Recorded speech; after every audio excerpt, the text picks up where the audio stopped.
Just stayed with Andy and Rosalina, my first couchsurfing host in Miami. Yesterday I walked for about 10 miles to get to their place, and it was a really nice walk. A bit chilly, but it's a welcome change after Malaysia. Right now I'm on my way to my next host. Two hosts actually, Autumn and Rebecca. I'm actually looking forward to them because it's the first time I'm staying with a lesbian couple, and I've stayed with so many different people. Stayed with gay couples before, stayed with old people, young people, you name it, but never with a lesbian couple. So I'm curious to ask them some questions about how life is for a lesbian couple in this part of the US. It's a beautiful sunny day, really nice road over here.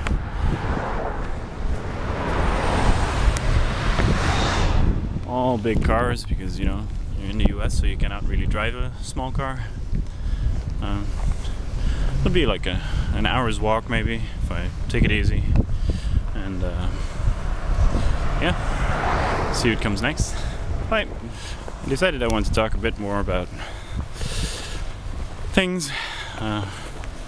One of the things I wanted to explain is I decided a couple of days ago that I was gonna try and live again off of a very low budget.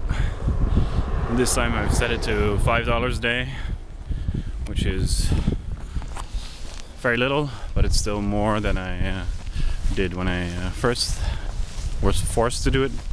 Now I could theoretically live on more, but I really enjoy the challenge of not spending any money. One of the reasons is that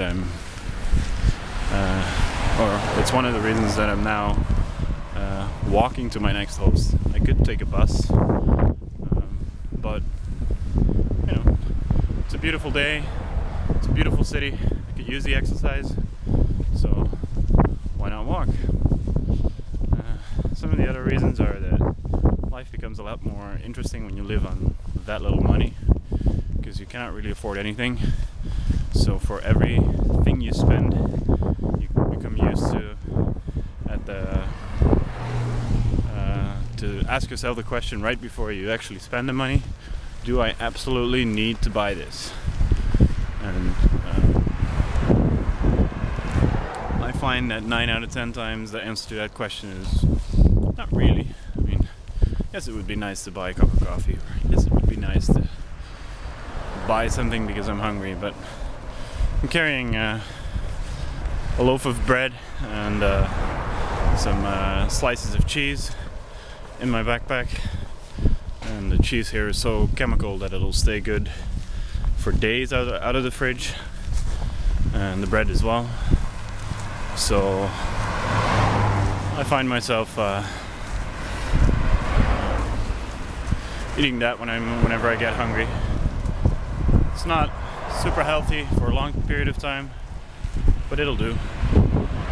And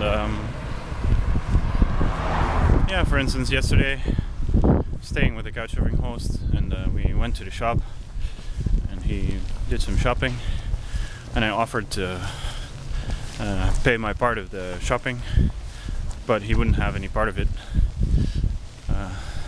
Which, you know, oh, look at those birds over there. I don't know if you can see them, but they're pretty close.